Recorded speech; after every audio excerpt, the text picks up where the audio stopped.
Amen. Merci Seigneur pour ces temps que nous vivons, qui ne sont pas déconnectés. Ce n'est pas un temps de louange, on fait une pause, un temps d'enseignement. C'est une seule œuvre et c'est la sienne. Et pendant ce temps de louange, on a vu que Dieu était à l'œuvre dans nos vies. Parce que le salut commence à la croix, il commence à notre conversion, mais il ne s'arrête pas là. L'objectif de Dieu pour ta vie, pour ma vie, ce n'est pas seulement de te sauver. Te sauver, ça a été le début de son projet pour ta vie.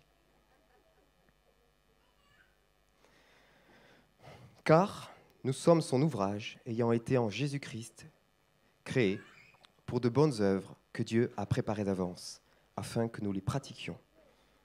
Nous avons été créés en Christ. Amen. Et nous sommes là pour libérer le royaume. Amen. Alors pour ceux qui étaient là ce matin et cet après-midi, vous allez voir, c'est différent, mais c'est pareil. Ce matin, on a parlé de la création, on a parlé de l'acte de participer à la création de Dieu. Et puis là, on vient de passer un temps de louange et on a fait la même chose. Exactement. Pourquoi exactement ? Parce que les deux mots qui sont donnés pour travailler au service de la terre, qui ont été donnés à Adam, et le mot travailler au service de la présence de Dieu dans le temple, sont identiques. C'est le mot avad, qui veut dire en hébreu travailler au service. Donc ce matin et ce soir, même combat.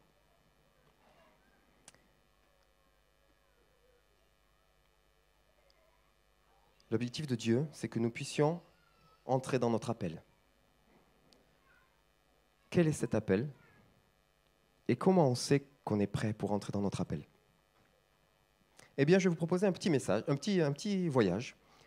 On va voir le voyage, non pas du pèlerin, mais le voyage du chrétien, à partir de la conversion jusqu'à son entrée en terre promise. Parce que ce message, nous le connaissons tous. C'est le trajet qu'ont fait les Hébreux depuis l'Égypte jusqu'en terre promise.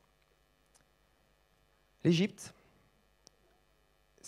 en hébreu, je vous passe les détails, mais le mot Égypte a deux significations. Il signifie en premier le nom du pays, mais il signifie également les limites qui nous sont fixées, ce qui nous limite, ce qui nous empêche de rentrer dans qui nous devons être. Avant notre conversion, nous sommes en Égypte.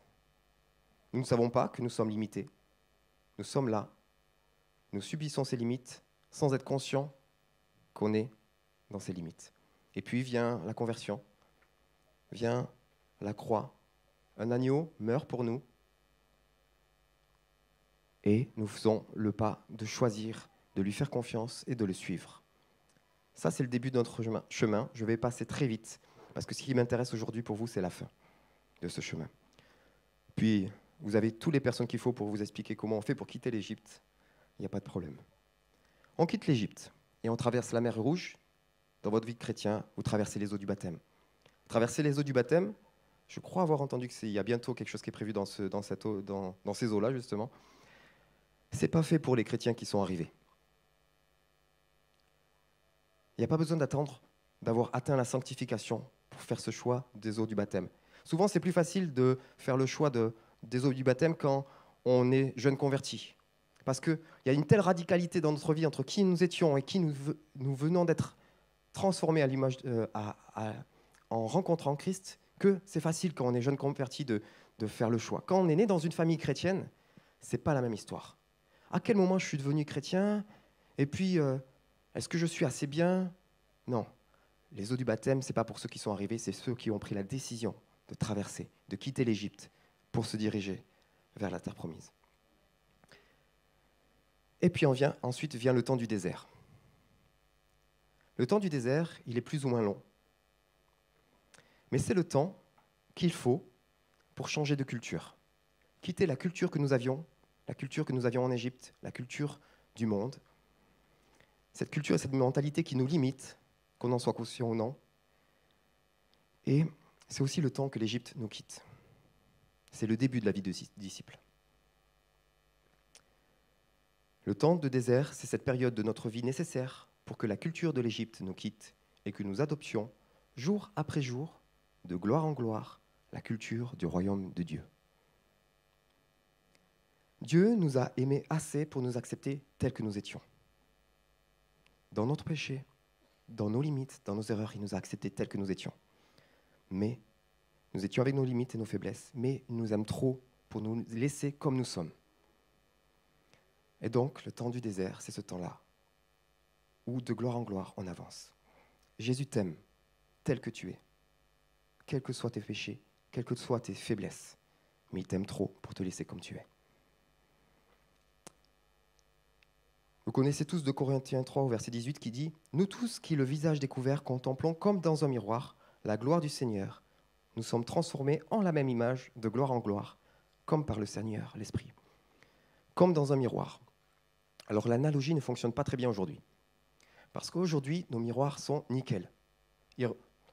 Sauf si votre miroir est vraiment très vieux, vous allez devant le miroir, vous vous observez, vous voyez en vrai. À l'époque où ce texte a été écrit, les miroirs, c'était du bronze poli. On voyait, on pouvait deviner, s'il était bien poli, on pouvait à peu près s'apercevoir. Ça veut dire qu'on ne le voit pas totalement. Mais il y a aussi quelque chose, c'est que vous ferez le test chez vous. Moi, je l'ai fait avec mon fils. J'ai mis mon fils devant l'évier, je l'ai mis devant la glace de la salle de bain, et je lui dis, là, je me vois. Tu me vois, j'y suis toujours ? Il ne me voyait pas. Transformé de gloire en gloire, comme dans un miroir. Ça veut dire que cette transformation, elle ne peut se faire que si nous restons face à lui. Donc si nous voulons être transformés de gloire en gloire, jour après jour, nous devons nous tenir face à lui, jour après jour. Sinon, nous ne pourrons pas être transformés. Ou alors, nous allons essayer de nous transformer nous-mêmes par nos œuvres. Nous allons nous donner nos propres objectifs, que nous n'atteindrons pas. Ou alors, nous les atteindrons. Mais ça va juste transformer notre cœur et le rendre un peu plus dur. La transformation que Christ a prévue, c'est une transformation dans la relation, en face à face, en cœur à cœur. Et puis vient la première épreuve. La première épreuve, c'est quand on pense avoir compris quelle est notre terre promise. Dans quel domaine Dieu nous demande de nous impliquer. On a reçu une prophétie, on a entendu quelque chose, on a compris quelque chose et on veut entrer dedans. C'est le test très facile à rater. Il suffit pour cela d'y mettre toute notre énergie, de nous reposer sur notre propre force et sur nos propres capacités. Dieu a fait sortir le peuple d'Égypte pour qu'il entre en terre promise. Et il y a plusieurs accès depuis l'Égypte. Alors, le plan de Dieu était qu'il passe par un certain endroit qui s'appelle Gilgal. Et un peu plus tard, on va y passer. On va voir qu'ils passeront en définitive par Gilgal. Mais voici qu'ils ont fait le choix de se positionner à Kadesh, dans le désert de Paran. On voit ça en Nombre 13 au verset 26. Alors c'est beau parce que Kadesh, ça parle de la dimension de sainteté. Et ça parle de la dimension d'être consacré, mis à part pour et par Dieu. Mais Paran nous parle dans sa racine primaire de se glorifier, d'obtenir sa propre gloire pour soi. Et là, c'est le positionnement. L'objectif était le bon, mais le positionnement n'était pas le bon. La sanctification, par mes propres œuvres, en me reposant sur moi pour ma propre gloire, ça ne fonctionne pas. Ça s'appelle de la religiosité et c'est destructeur pour nous et pour notre entourage.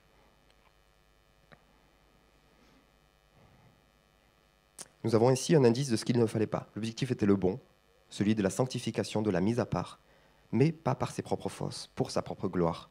De même, nous pouvons nous brûler les ailes à vouloir nous élancer dans l'appel ou la promesse qui est sur notre vie, qui nous sommes appelés à être, en oubliant sur qui repose cette promesse. Vous vous rappelez cette histoire ? Moïse a envoyé 12 espions en terre promise. Et voici ce qu'ils dirent. Nous ne pouvons pas monter contre ce peuple, car il est plus fort que nous. Dieu leur avait dit, je vous la donne. Je vous la donne. La réaction montre qu'ils n'avaient pas compris. Ils n'avaient pas compris que ça ne dépendait pas d'eux, mais de lui. L'erreur était là. Les explorateurs avaient écarté Dieu de l'équation. Pourtant, Moïse avait donné le ton. Avant de partir, il avait renommé l'un des 12. On l'oublie souvent, mais Josué ne s'est pas toujours appelé Josué. Moïse donna à Osée, fils de Nun, le nom de Josué. Osée, c'est la version française de Woshea, qui signifie salut, sauve. Josué, c'est Yehoshua. L'Éternel est le salut. L'Éternel sauve. Quand Dieu nous donne une mission, une terre promise, ce qui compte, ce n'est pas notre capacité. C'est que lui nous en rende capables.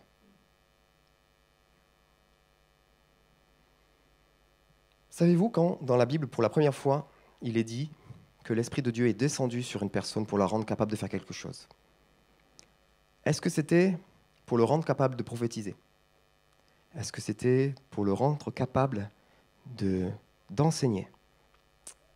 Eh bien non.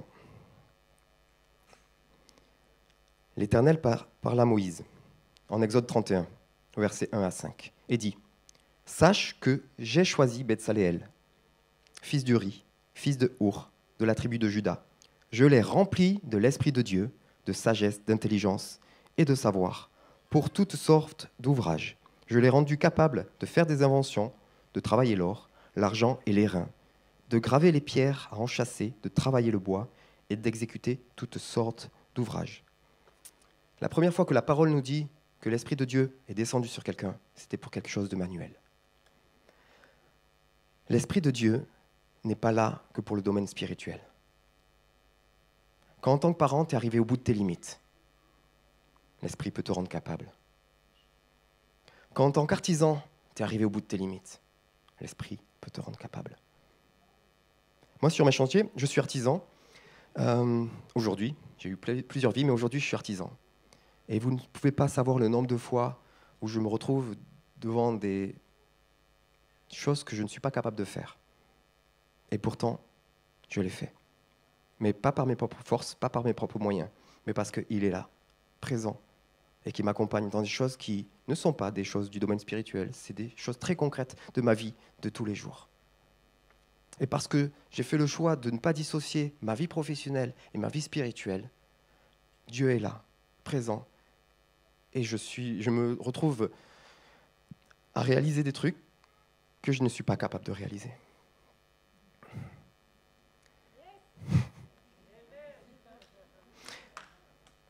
Vous avez le droit, il n'y a pas de problème.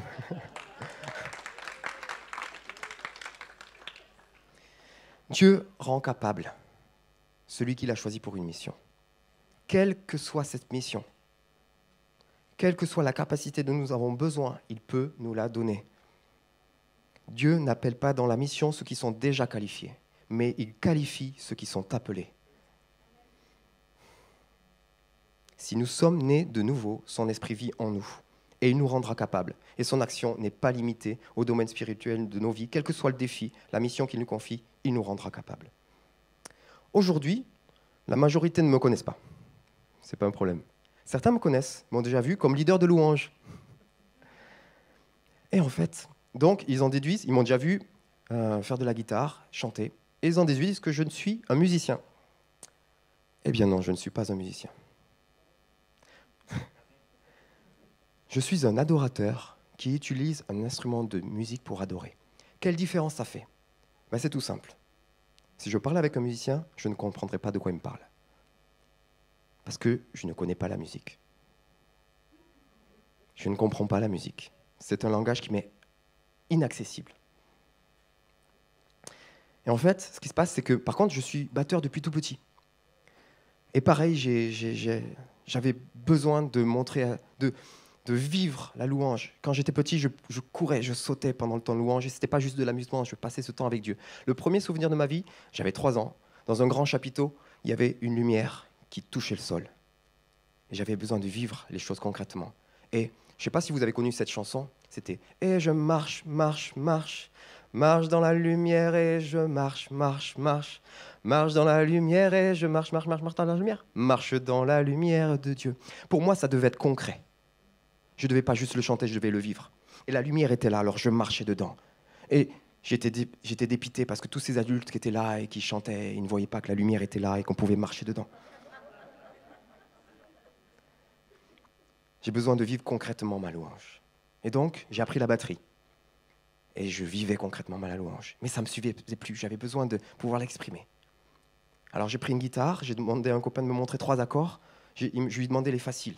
Alors j'ai appris les 3 accords. Et j'ai pu commencer à parler, chanter, vivre ma louange concrètement. Et puis, nous aussi, on a une maison de prière. Alors j'ai choisi un créneau où j'étais sûr qu'il n'y aurait pas grand monde qui viendrait. Seulement mes amis, pour que je puisse commencer en sécurité et prendre un temps de louange avec les 3 accords que je connais. Et en fait, quand on en connaît 3, on peut faire plein de choses. J'ai une amie qui a commencé son temps dans la maison de prière et connaissait un accord. Elle faisait 2 heures de louange avec un « la ». Et son cœur était là et l'esprit était là. Et ça suffisait. Si vous étiez passé par là, je vous promets pas que c'était agréable à écouter pour vous. Mais ce qu'elle avait à vivre, elle le vivait. Et donc, moi, je suis arrivé à mes 3 accords. Par contre, donc j'avais mes 2 pains, mes 2 poissons, mes 5 pains, parce que je connaissais un peu plus de rythme. Alors, je pouvais faire genre que je sais jouer, puisque le rythme était déjà là. Et puis, Dieu a multiplié. Et quelques mois plus tard, je me retrouve dimanche matin à l'église. Oui, parce que nous, on est encore pécheurs, on fait ça le dimanche matin.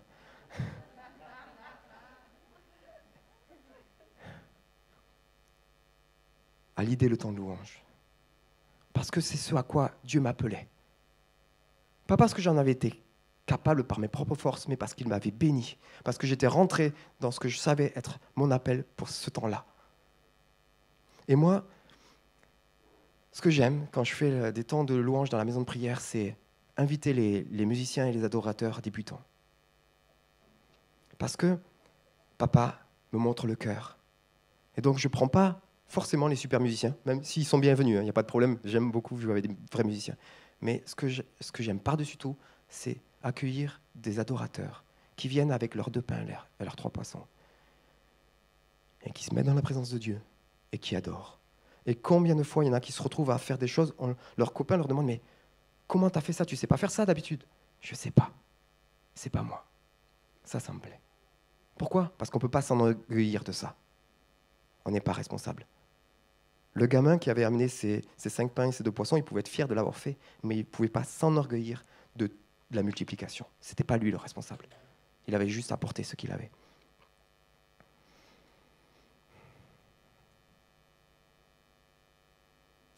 Alors, quand on ne sait pas quel est son appel, il faut qu'on continue de travailler, continue d'écouter. Et puis quand on connaît son appel, il faut commencer à y rentrer. Alors je vais prendre une analogie. À quoi reconnaît-on un rugbyman? Oui, excusez-moi, je ne sais pas si vous avez du sport ici, mais chez nous à Toulouse, c'est le rugby. Ça se voit, je suis taillé pour. Rigolez pas, ils ont essayé de me recruter. J'ai dit d'accord, mais dès qu'on m'attrape, c'est fini. Enfin, je fais 2 minutes et puis c'est fini. Bon bref, passons, c'est pas le sujet. À quoi reconnaît-on un rugbyman? D'abord, il a une tenue de rugbyman. Mais il a aussi une alimentation adaptée. Il fait des entraînements et il a un coach. Alors je vais prendre l'un des ministères qui me vient à l'esprit. À quoi reconnaît-on un prophète? Il est revêtu d'une onction. Il a une alimentation adaptée. On va reparler de son alimentation. Il s'entraîne. Il participe à des entraînements. Et il a un coach, voire des coachs. Et c'est la même chose, quel que soit ton domaine dans lequel Dieu demande que tu agisses. Alors aujourd'hui, on a parlé de culture, on a parlé d'alimentation, et je vais vous en parler un tout petit peu. Parce que la façon dont nous nous alimentons a un impact sur qui nous sommes. Nous sommes appelés à être dépendants du cep.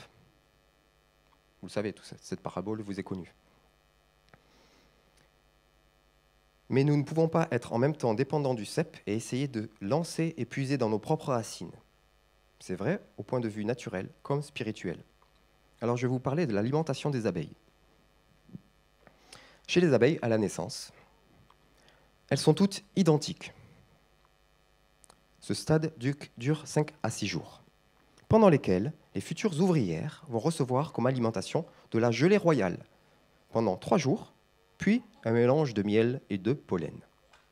La future reine, elle, va quant à elle être nourrie de gelée royale pendant tout le stade larvaire et continuera à s'alimenter de cette gelée royale pour le reste de sa vie. Quelle est notre gelée royale à nous, en tant que disciples de Christ? Est-ce qu'on va s'en nourrir seulement au départ de notre vie avec Christ? Ou est-ce qu'on va s'en nourrir pour tout le long de notre vie? Est-ce que nous allons nous nourrir du pollen qui vient de l'extérieur, qui est une nourriture très acceptable pour des ouvriers, mais qui n'est pas une nourriture acceptable pour une reine ou un roi? Alors chez les abeilles, il n'y a pas de roi, mais vous avez compris l'analogie. Est-ce que nous nous nourrissons de ce que le monde a à nous offrir, ou bien de la parole vivante? Nous sommes tous appelés à être des rois sur cette terre. Et pas des rois comme on les imagine, avec notre passé, notre histoire, de tous les rois déchus que nous avons eu à supporter en tant que peuple sur ces terres, mais un roi selon la parole de Dieu. Je n'ai pas le temps de rentrer là-dedans, mais il y aurait plein de choses à dire. Et pourquoi c'est important cette alimentation? Parce que c'est ce qui alimente nos cœurs. Car c'est de l'abondance du cœur que la bouche parle, en Luc 6 au verset 45. De quoi est nourri notre cœur? Quel est l'aliment principal que nous lui proposons chaque jour? Est-ce que c'est un aliment choisi? Ou est-ce que je me laisse porter par les flots ambiants, par les mauvaises nouvelles, des informations en continu, des réseaux soi-disant sociaux, par les discussions anodines et les potins qui circulent autour de moi? Christ a les paroles de la vie. Christ est notre gelée royale, vivante. Mais notre source d'alimentation, est-elle directe ou indirecte? Allons-nous directement à la source de la parole de la vie, ou nous contentons-nous de ce qui infuse et de ce qui est infusé dans notre culture chrétienne? Un jour, alors que je m'étais donné comme tâche de composer un nouveau chant, j'ai fait un super chant, je ne me rappelle plus, mais il devait être super. Et tout d'un coup, arrive un temps où je fais une formulation. Et c'est comme si Dieu venait me taper derrière l'épaule et me dit: ça parle de moi, ça? Je sais. Oui. Ah oui? Dans quel passage de la Bible tu as vu qu'on pouvait dire ça de moi? Je sais pas. J'en étais incapable. Je pouvais citer le chant d'un autre compositeur qui disait quelque chose de semblable, mais pas la parole. Ce fut une leçon cuisante pour moi. Si je voulais sérieusement composer des chants pour Dieu, il n'allait pas falloir que je me contente d'une infusion de sa parole, mais que j'aille me plonger régulièrement à la source. Je suis le cep de la vigne, vous êtes les sarments. Celui qui demeure en moi et en qui je demeure portera du fruit en abondance, car sans moi, vous ne pouvez rien faire. Nous devons dépendre totalement de lui pour porter du fruit. Mais le fruit que nous allons produire n'est pas pour nous. L'arbre ne mange pas ses propres fruits. J'ai vérifié encore derrière moi, le poirier ne mange pas de poire. Dieu ne nous donne pas des œuvres pour se servir de nos dons et pour servir nos dons. Il nous donne des dons pour servir son œuvre.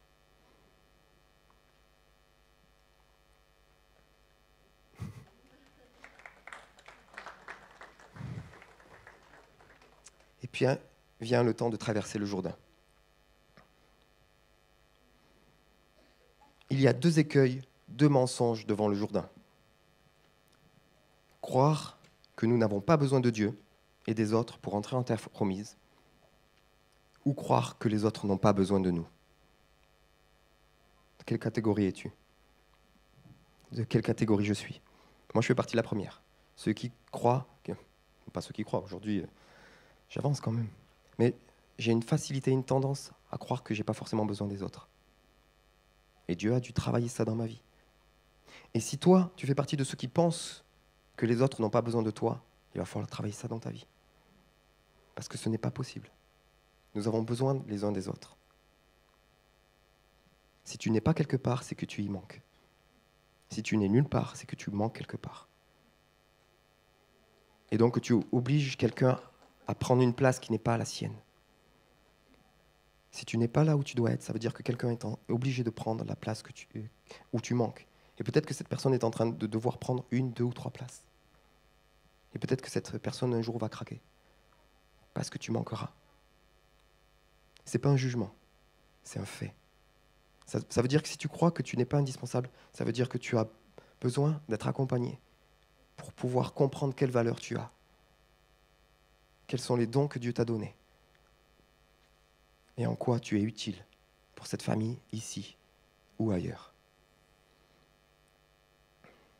Aujourd'hui, la tendance est grande de croire que le royaume de Dieu s'étend seulement au travers des ministères à temps plein. Mais c'est comme si le peuple d'Israël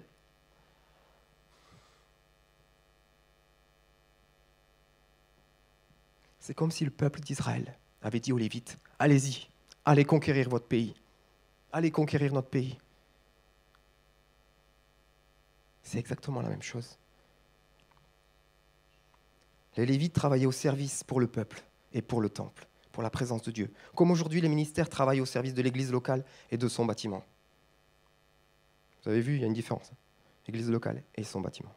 Mais le royaume de Dieu ne se limite pas à l'église locale. Au contraire, l'église locale, c'est le lieu pour être accueilli, équipé et envoyé chacun dans notre domaine. Chacun dans son appel, chacun sur sa montagne, chacun sur sa vallée et sa sphère d'influence que Dieu lui a donnée. Aujourd'hui, en tant que disciples, nous sommes dans 4 lieux possibles.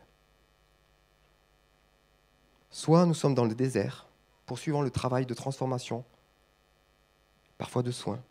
Et c'est important, on ne doit pas le négliger. On ne doit pas... Si dans ma vie ça doit prendre plus de temps, eh bien je prendrai plus de temps dans le soin.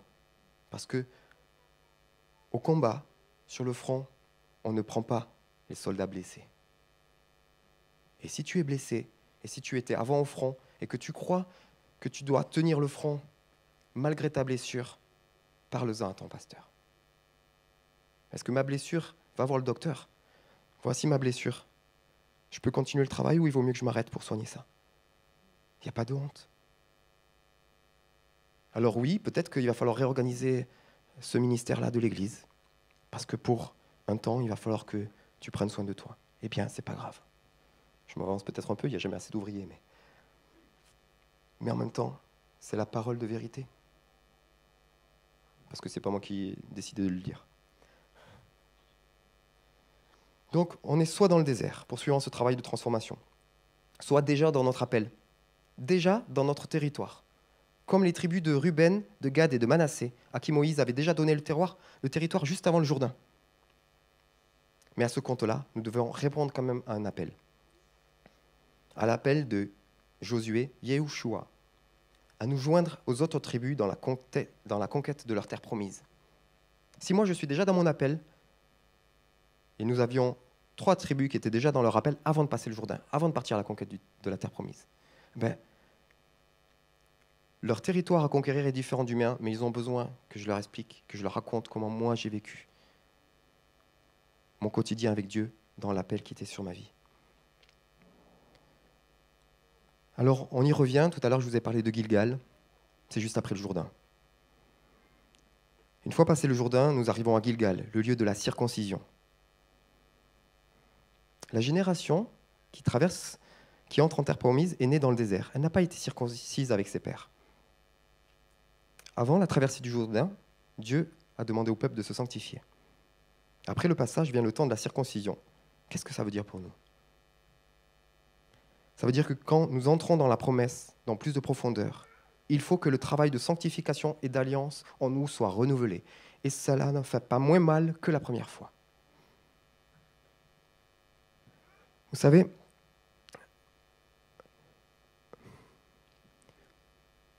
nous sommes corps, âme, esprit, et nous pouvons dire qu'il y a l'extérieur de nos vies, l'intérieur de nos vies et nos profondeurs.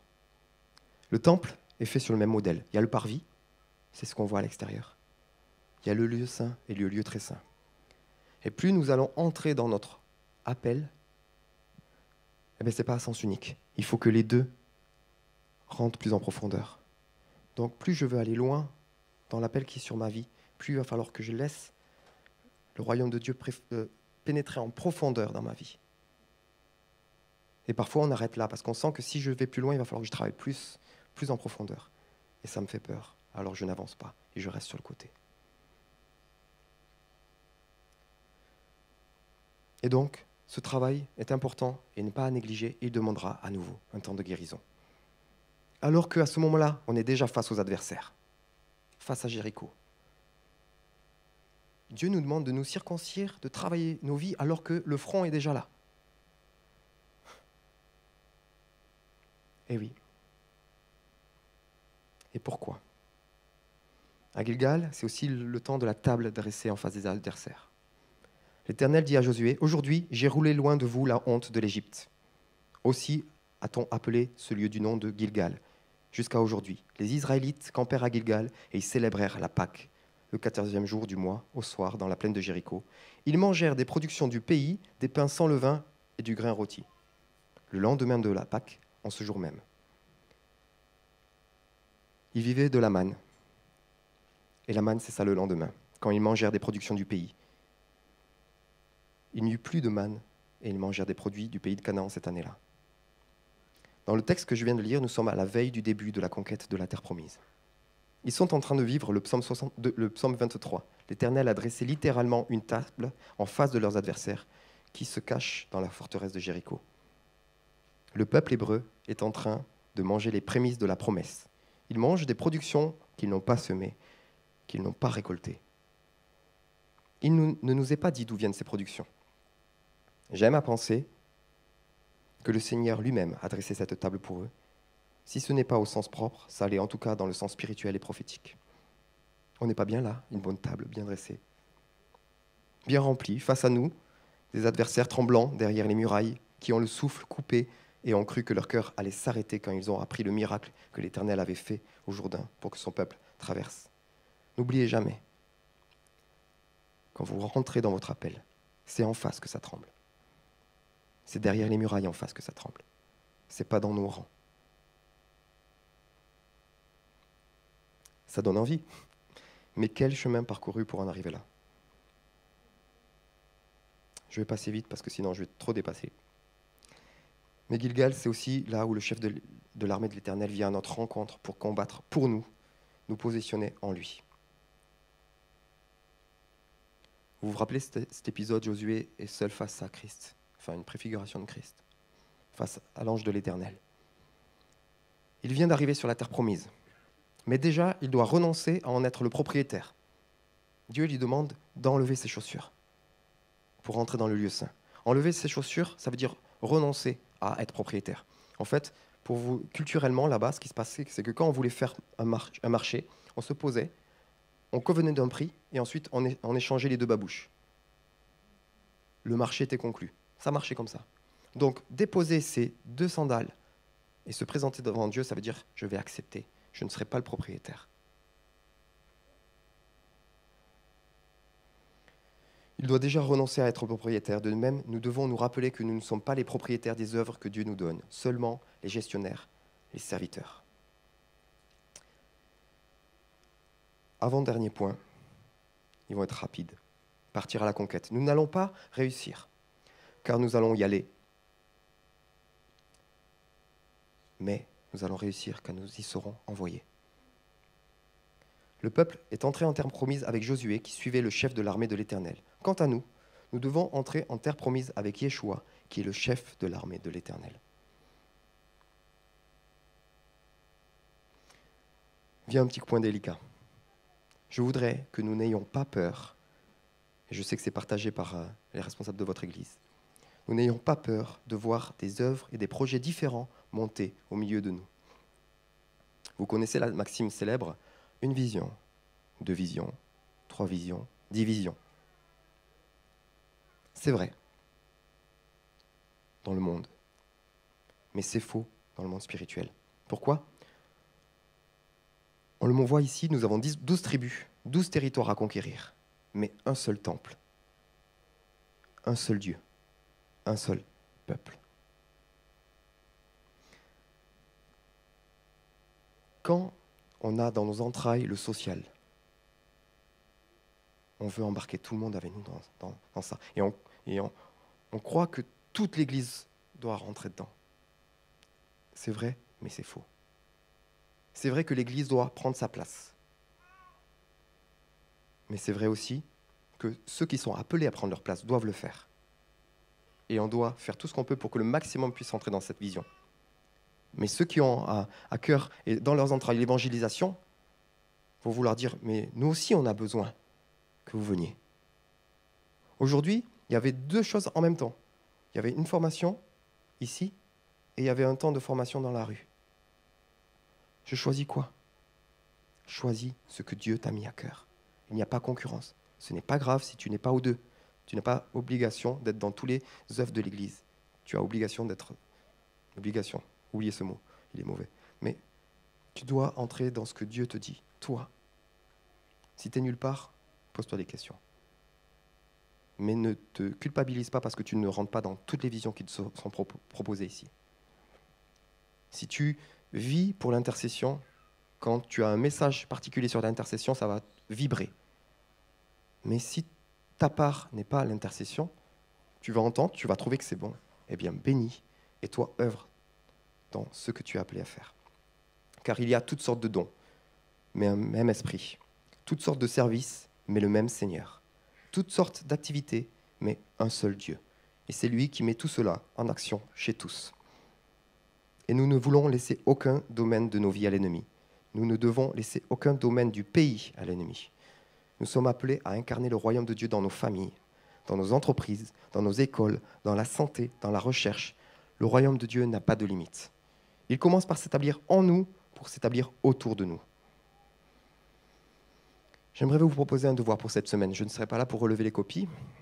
D'autres s'en chargeront pour moi.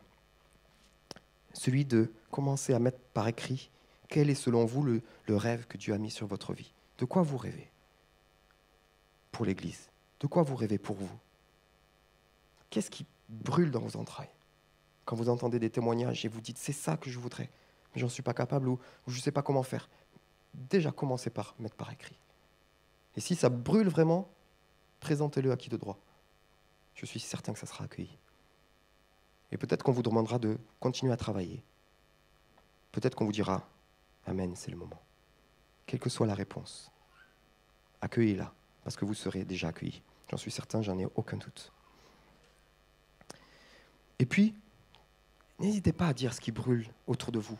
Et vous allez vous rendre compte que vous avez des amis qui ont le même appel, qui ont le même cœur, qui ont reçu la même pensée de Dieu.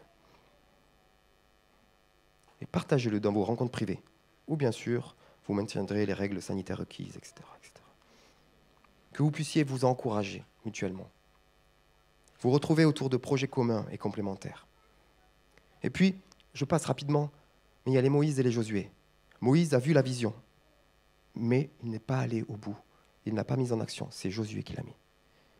Et il y a encore des gens qui parmi nous sont des Moïse, qui portent la vision et qui n'iront pas au bout. Mais, maintenant que Christ est venu, les Moïse et les Josué peuvent entrer ensemble dans la terre promise.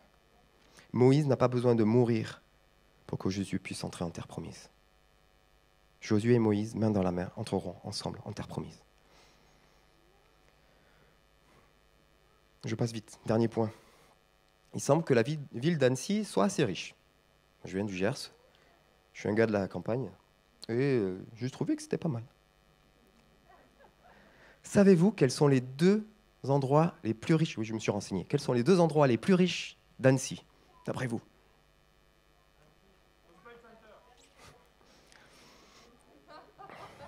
Vous n'êtes pas prêts pour ma réponse.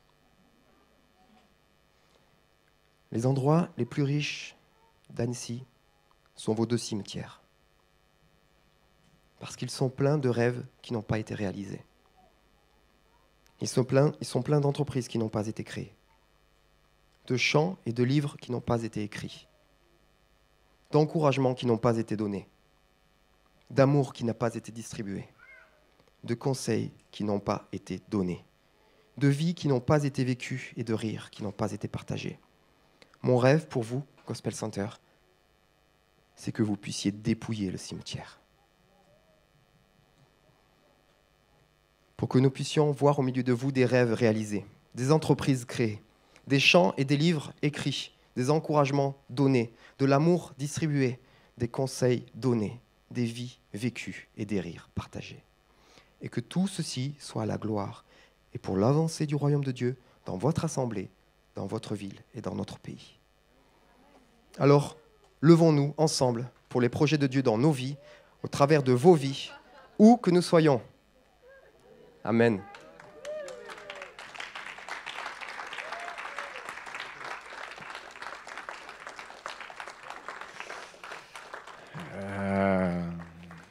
Vous l'aimez, David ? Oui. Merci. Jésus, je vais me mettre à genoux avec toi. On veut, Seigneur, recevoir ce qui est déposé. Le recevoir plus comme un conseil d'amis, Seigneur, comme une parole qui vient de l'Éternel. Et Seigneur, que ces destinées volées, Seigneur, que toutes ces voix qui n'ont pas eu l'occasion de pouvoir parler, que toutes ces personnes, Seigneur, qui ont été dérobées avant de pouvoir livrer ce que toi, tu avais déposé dans leur vie, toutes ces destinées, Seigneur, on veut les honorer. On veut honorer, Seigneur, la vie. Et tu sais combien ça nous est cher ici. Et Seigneur, rends-nous attentifs sur quel que soit le ministère que Dieu nous a confié. Ce n'est pas une question de ministère, mais c'est vraiment cette capacité d'aimer celui qui n'est pas aimable, de voir l'espérance et de voir le projet de Dieu dans le regard et dans les yeux de ceux qui sont là autour de nous dans cette ville. Qu'on puisse commencer à pas avoir de mépris, mais plutôt avoir de la compassion et de l'espérance pour toutes ces personnes, Seigneur, qui se méprisent et qui n'ont pas vu Jésus en eux, mais que nous, on puisse commencer à discerner au milieu d'eux ce que tu as déposé, d'avoir de l'espérance, d'avoir des paroles d'encouragement, d'avoir des paroles de vie, d'avoir, comme David l'a fait jusqu'à présent pendant toute cette prédication, de commencer à prophétiser sur ce qui n'existe pas encore, mais ce qui est appelé à devenir concret sur cette ville et sur cette région et sur cette nation. Et Seigneur, tu as équipé chacun d'entre nous d'une bouche pour pouvoir bien dire, pour pouvoir commencer à dire du bien, Seigneur, de ce que l'ennemi a toujours dénigré, méprisé et dévalorisé. Seigneur, nous, on a cette capacité de commencer à prophétiser la vie et l'espérance et des visions célestes, dans le sens des visions du ciel qui viennent s'établir ici sur la terre. Et ça, tu le fais, Seigneur, dans les gens, dans tes enfants, dans tes créatures. Alors, Seigneur, on veut prendre cette parole, on veut se l'approprier et on veut dire, Seigneur, oui, me voici. Amen. Amen. Merci. Amen. Sois béni. Est-ce que vous pouvez encore étendre vos mains attends, reste là encore. Étendre vos mains dans cette direction, la direction de David. Et Seigneur, moi, je veux le bénir, lui, Seigneur, et sa famille. Cette famille que tu lui as confiée, ses entreprises. Mais plus que tout, Seigneur, je te prie de venir bénir son cœur et tout ce que tu as déposé, Seigneur, dans ses entrailles. Seigneur, qu'il puisse être fécond, qu'il puisse encore engendrer, Seigneur.